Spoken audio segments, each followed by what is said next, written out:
يعني ايه يا جدعان صوص اللوتس بيتباع ب 1000 جنيه في المحلات؟ وانا اسف يا جدعان، هنجيب شويه سكر ونحطهم على نار هاديه. هتقول لي ما احنا موجودين بقى، هقول لك عارف ان احنا موجودين، بس احنا ايه هنحط سكر بجد.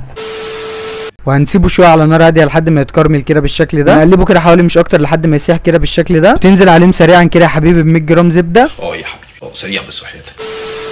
ونفضل نقلب فيهم جامد كده لحد ما يسيح خالص. هنحتاج كمان كوبايه لبن. وهننزل كده باللبن بالشكل ده. سخن معلش يعني.